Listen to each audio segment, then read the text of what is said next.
마지노선이란 분석이고요. 더불어민주당에서는 낙관론 경계령이 내려졌습니다. 오늘은 한민수 더불어민주당 선대위 대변인 조원진 우리공화당 대표를 차례로 만나보겠습니다. 먼저 오늘의 주요 뉴스 박상현 아나운서의 커버 스토리로 돌아오겠습니다.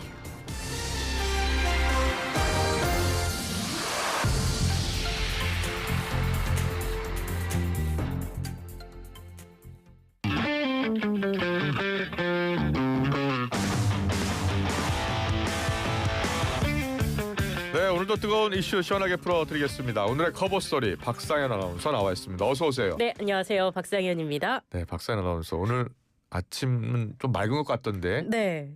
체감 온도도 꽤 높아요. 25도에 달하고 한낮이 되면은 많이 덥습니다. 오늘 비 소식 없나요? 있어요. 비 소식이 있어요. 비 소식이 있어서 저는 좀 날씨가 그래도 선선하지 않을까 싶었는데 네. 뭐 습도도 오르고 기온도 함께 오른다고 합니다. 그렇기 때문에 또 후텁지근한 날씨가 종일 이어질 것으로 예상이 되고 있습니다. 옷차림 오늘은 좀 가볍게 하시는 게 좋겠어요. 그래요. 네. 장마 같다라고 그러니까요. 보는 분도 있더라고요. 벌써 장마 같다는. 이번 주에 비가 계속 많이 와서. 맞아요. 그리고 주말만 되면 그렇게 또 비가 오고요. 예. 왜 이러나 모르겠습니다. 알겠습니다. 박상현 아나운서 감기 걸리셨다면서요? 네, 여러분은 감기 꼭 조심하세요. 저도 너무 마음을 좀 편하게 먹고 있었나 봐요. 예. 저도 나름대로 이제 관리를 열심히 했다고 생각을 했는데 네. 예상치 못하게 감기가 찾아왔습니다. 여러분들은 감기 꼭 조심하시기 네, 바랍니다. 건강 유의하시기 바랍니다. 네. 자, 대선 이제 13일 남았는데요. 네. 어제 국민의힘이 대선 후보 배우자 TV 토론을 제안했어요. 그렇습니다. 예. 김용태 비대위원장이 긴급 기자회견을 열었어요. 네. 대통령 배우자의 사회적 영향이 크지만 이에 대한 검증은 턱없이 부족하다라면서 김문수 후보의 배우자 설란영 여사와 이재명 후보의 배우자 김혜경 여사의 TV 토론을 제안한 겁니다. 네. 김문수 후보 배우자 설란영 씨와 민주당 이재명 후보의 배우자 김혜경 씨가 참석을 해서 예. 사회적 약자를 위한 정책과 철학은 물론이고 영부인의 역할과 책임에 대한 견해를 진솔하게 밝히자는 것입니다. 네. 이런 이야기를 했습니다. 지난 시기 대통령 배우자 문제는 국민께 희망보다는 실망을 드렸고 이제는 달라져야 한다. 이런 악순환이 반복되는 일은 없어야 한다라면서 배우자 토론이 필요한 이유를 설명했습니다. 김문수 후보도 필요한 토론이라고 거들었어요. 후보자 검증이 기본이지만 배우자, 가족 이런 부분에 대해서도 국민이 알 필요가 있고 알고 투표하면 정확한 투표가 될 수 있다는 취지라고 얘기했습니다. 그러면서 자신은 거절할 필요도 없고 이런 부분이 엄정이 될 필요가 있다면 검증도 하고 토론도 하고 그런 건 기본적인 거 아니냐 이렇게 강조를 했습니다. 네. 국민의힘의 이런 제안은 윤 전 대통령의 임기 내내 리스크였던 김건희 여사 논란을 고리로 이재명 후보는 물론 김혜경 씨의 사법 리스크를 더 부각하려는 의도로 보이고 있습니다. 네. 민주당은 거부. 사실상 일축했어요. 그렇습니다. 황당하고 해괴한 제안이다라거나 설란영 씨가 제2의 김건희 여사라는 직감이 든다라는 반응도 나왔습니다. 이 제안에 대해서 이재명 후보는 그게 그 당의 문제다라면서 국민의힘을 저격했어요. 즉흥적이고 무책임하고 대책 없고 장난치듯이 이벤트화해서는 안 되는 거다 이렇게 강조했습니다. 또 조승래 중앙선대위 수석 대변인은 지금 대통령 선거는 국난 극복의 적임자가 누군지 누가 준비된 대통령인지 후보 검증에 주력할 때라면서 황당하고 해괴한 제안이라고 비판했습니다. 네, 이준석 후보 반응도 나왔던데요. 김 비대위원장이 제 앞에 있었으면 저한테 엄청 혼났을 거다. 그래요? 이렇게 질타를 했습니다. 예. 국민의힘 사람들은 제발 선거에서 이기기 위한 대책을 세워야 하는데 이런 아무 말 잔치하는 것으로 선거에 이길 줄 모르겠다라고 했고요. 예. 선거 전략이 나오지 않으면 돈을 주고 컨설턴트를 쓰라고 맹 비판을 했습니다. 또 국민의힘은 윤석열 전 대통령 시기부터 스스로 전략을 짜는 것에 실패했다. 2주도 안 남은 상태에서 시간을 낭비하고 있다고 꼬집었습니다. 네. 대선 이제 13일 남았는데요. 여전히 범보수 단일화 성사 여부가 관심인데 네. 김문수 후보는 좀 더 적극적인데 이준석 후보는 계속 할 수 없다. 그렇죠. 나는 못하겠다라고 해요. 맞습니다. 말씀하신 것처럼 김문수 대선 후보는 상당히 적극적인 모습을 보이고 네. 있어요. 범보수 단일화의 문을 열어둔 채로 반 이재명 표심 결집을 위한 반전을 모색하고 있는데 사실 여론조사 그 수치만 봤을 때 두 예. 후보의 지지율을 단순 합산을 해도 민주당 이재명 후보의 지지율을 단번에 뛰어넘기는 어렵잖아요. 예. 근데 결국에는 아직 표심을 결정하지 못한 중도층, 무당층의 지지를 노리는 것 아니냐 아니냐라는 해석이 나오고 있는 거고요. 네. 김문수 후보는 기자들과 만나서 이재명 후보의 지지율 격차를 좁힐 방안에 관해서 이런 이야기를 했습니다. 이준석 후보와 토론하는 걸 보면 우리 둘이 전혀 다른 게 없다. 우리 당의 여러 문제점 때문에 밖에 나가 계시는데 같이 하는 게 선거는 같이 하는 게 맞지 않겠나 하는 점에서 계속 노력을 할 것이라고 의지를 표명했습니다. 또 이정현 공동선대위원장은 이준석 후보와의 단일화가 꼭 됐으면 좋겠다라고 말하면서 이런 얘기를 했습니다. 우리 당에서 잘못해서 당을 나가게 했다. 이 후보의 탈당 과정에 있었던 그 당의 과오를 인정하기도 한 것입니다. 네. 국민의힘은 결국 지지율이 단일화의 막판 변수가 될 것으로 보고 있습니다. 김 후보 지지율에 의미 있는 변화가 나타난다면 그 자체가 이 후보에게 단일화에 대한 입장을 선회할 수 있는 명분이 될 거라고 보는 거고요. 이게 대선까지 얼마 남지 않은 만큼 이번 주 정도를 변곡점으로 보고 있는 것으로 보입니다. 김재원 후보 비서실장도 한 라디오 방송에 나와서 단일화 가능성에 대해 아직도 크게 열려 있다고 얘기를 하면서 네. 이 후보 입장에서도 앞으로 보수 진영의 단일화 압박이 시작되면 정치적 미래를 위해서 생각할 여지가 충분히 있다고 강조했습니다. 그래요. 23일 그러니까 모레 2차 토론회 있고요. 네. 25일 투표용지 인쇄가 있기 때문에 네. 그래서 이번 주가 마지노선이다라고 그렇죠. 이야기하는 거예요. 네. 자, 이준석 후보, 김 후보와의 단일화에 전혀 생각이 없다라는 입장을 거듭 밝히고 있어요. 그렇습니다. 단일화 가능성에 대해서 절차나 과정 자체가 굉장히 구태처럼 보일 것이기 때문에 네. 전혀 할 생각이 없다. 이렇게 라디오 방송에 나와서 이야기를 했습니다. 이준석 후보는 이재명 후보 지지율이 40%대로 내려오고 김 후보와 본인의 지지율을 합치면 이재명 후보를 능가하는 상황에서도 단일화하지 않을 거냐라는 질문에 대해서도 예. 안 할 생각이라고 일축을 했어요. 그래도 안 할 것이다. 네. 그리고 이 후보는 윤핵관 등이 사과를 해야 단일화를 생각해 볼 수 있느냐라는 질문에도 그런 전제 조건을 삼은 적이 한 번도 없다. 기대도 없다. 이렇게 이야기를 했습니다. 그렇군요. 네. 자, 이런 가운데 그동안 선대위 참여를 하지 않았던 한동훈 전 대표 일단 유세는 시작했어요. 네, 그렇습니다. 기자들에게 김문수 후보와 마지막까지 경쟁하면서 큰 의견 차이가 있었지만 의견 차이가 있다는 이유만으로 가만히 있기에는 상황이 너무 절박해서 유세에 나섰다고 말했습니다.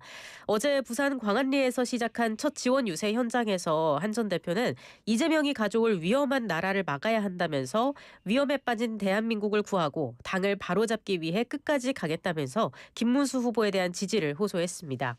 김 후보와 최종 경선에서 맞붙었던 한 전 대표는 이후에 김 후보의 공동선대위원장 합류 제안은 고사를 했었잖아요. 네. 일단 선대위에 합류하는 대신에 지원 유세만 나서기로 한 것입니다.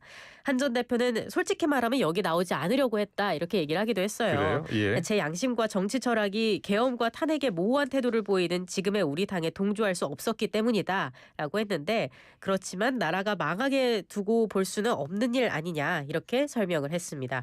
그러면서 자신을 믿고 일단 위험한 이재명 세력을 함께 막자고 호소했습니다. 그런데 그 붉은색 티셔츠를 입었는데 기호도 없고 한문수 후보 이름도 없다고 하더라고요. 예. 그래서 어떤 배경이 있는 건지 그것도 궁금하네요. 예. 자, 그리고 이재명 후보요.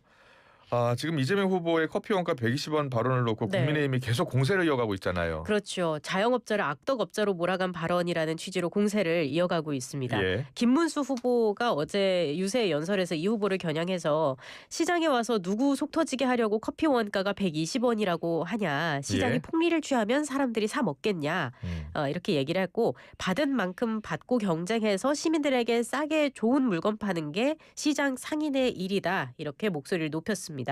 김용태 비대위원장도 오전에 긴급 기자회견에서 아마 TV 토론 보시면서 상대 후보의 호텔 경제라는 말도 안 되는 이상한 얘기들을 들으셨을 것이고 또 커피 원가와 관련한 경제에 대해서 시장에 대해서 모르는 그런 발언들도 들으셨을 것 같다라고 공세를 이어갔습니다. 나경원 의원도 커피 원가가 120원이라는 사람이 무슨 경제를 살리겠다는 거냐 이렇게 비판의 목소리를 더했습니다. 네, 이런 공세에 대해서 민주당 이재명 대선 후보 어떤 반응을 보였습니까? 일부 언론의 고의적 왜곡과 정치적 상대의 조작이 문제다. 예를 들면 국민의힘 김용태 의원 이렇게 비판을 했습니다.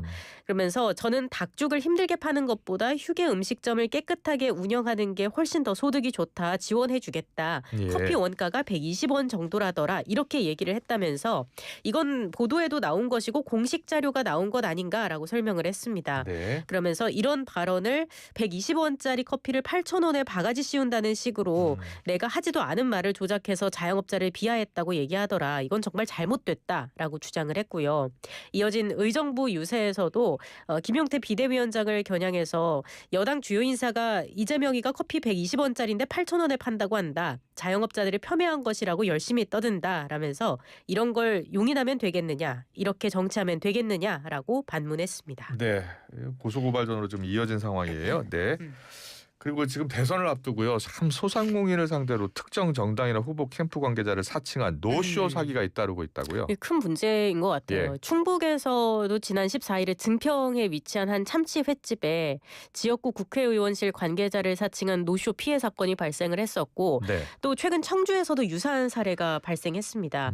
오송읍에서 식당을 운영하는 A씨는 지난 17일에 자신을 더불어민주당 홍보특보 이승호 실장이라고 소개한 한 남성으로부터 19일 저녁 7시에 25명을 예약해달라라는 전화를 받았다고 해요. 네. 근데 예약 당일에 다시 전화를 해서 이재명 대선 후보님과 국회의원님들이 방문할 예정이다라면서 주류 업체 관계자의 연락처를 알려주고는 이 후보님이 항상 드시는 모 위스키와 마오타이주를 대신 준비해달라라고 요청을 했다는 겁니다. 네. 근데 이게 사기였던 거고요. 예. 다행히 이걸 이상하게 여겼던 식당 주인 A씨는 민주당 충북도당을 통해서 사실관계를 확인을 해봤는데 아, 사기였던 게 드러나서 피해로 이어지지는 않았다고 합니다. 그래요. 근데 이렇게 예. 단체 식사 예약이나 대규모 물품 주문을 할 것처럼 속이고 노쇼를 하는 예. 그런 사기가 전국적으로 기승을 부리고 있어요. 네. 뭐 유사하게 뭐 송가인 씨 팬클럽, 남진 씨 팬클럽이라면서 뭐 주문을 해놓고 네. 노쇼하는 사례가 있었다라는 보도도 최근 있었거든요. 경찰은 이런 유사한 예약이 들어오면 계약금을 받아두거나 정치인 이름을 대고 예약하는 경우 그 정당 사무실에 연락을 해서 아. 사실관계를 확인하는 게 필요하다라고 당부했습니다. 네. 참 이런 사기 치는 분들은 어떤 사람들일까요? 문제가 네? 많아요. 자, 그리고 지금 탄핵 후 복귀한 이창수 중앙지검장이요. 네. 또 조상원 4차장이 사의를 표명했어요. 그렇습니다. YTN과의 통화에서 예. 탄핵을 겪으면서부터 억울함을 풀고 그만두려고 생각했었다라고 예. 밝혔습니다. 탄핵안이 기각된 이후에 바로 그만두기에는 후배들에게 미안해서 미뤄왔다는 취지로 설명을 했고요. 이 지검장은 또 몸도 마음도 안 좋은 상황이라고 말을 했습니다. 예. 근데 이런 분석도 있어요. 이런 건강상의 이유는 표면적인 이유일 것이고 예. 대선 이후 새 정부에서 고초를 겪을 수 있다는 위기감이 반영된 결정일 거다라는 시각도 적지 않습니다. 네. 한편 이창수 지검장은 전주지검장이었던 지난해 5월에 임명이 됐죠. 예, 예. 수원지검 성남지청장으로 있을 때 당시 민주당 이재명 대표가 연루된 성남FC 후원금 의혹 수사를 지휘했던 이력이 주목을 받았고 예. 이 지검장이 임명된 뒤로는 정치적으로 민감한 사건을 어떻게 지휘할지 관심이 쏠렸습니다. 그 가운데 하나가 김건희 여사의 도이치모터스 주가 조작 사건인데 검찰은 지난해 10월 김 여사를 최종 무혐의 처분했죠. 그리고 국회는 지난해 12월 이 수사가 부실했다는 이유로 이 지검장 등을 탄핵소추했습니다. 하지만 헌법재판소는 지난 3월에 재판관 전원일치 의견으로 탄핵소추안을 기각했고 곧바로 직무에 복귀를 했던 것입니다. 이후 서울고검은 김 여사에 대한 수사를 다시 하기로 결정을 하고 수사팀을 꾸린 상태입니다. 네, 여기까지 듣겠습니다. 박상현 아나운서 커버스토리 여기까지 듣겠습니다. 고생 많으셨고요. 건강 빨리 회복하세요. 네, 고맙습니다. 울림이 계속되는 모든 것들을 우리는 명작이라고 부른다. 지금도 시간이 지나도 메르세데스 벤츠 S클래스 지금 가까운 전시장에서 모든 인쇄 가능한 성원 에드피아. 온라인 주문 간편한 성원 에드피아. 누구든지 어디서나 쉽고 빠르게 인쇄의 유토피아 성원 에드피아. 여름에는 부채 판촉물. 다양한 부채 역시 성원 에드피아. 안녕하세요, 정혜인입니다. 교보생명에는 아주 특별한 능력이 있대요. 바로 마음을 읽어주는 교감 능력. 요즘 시대, 요즘 당신에 맞춰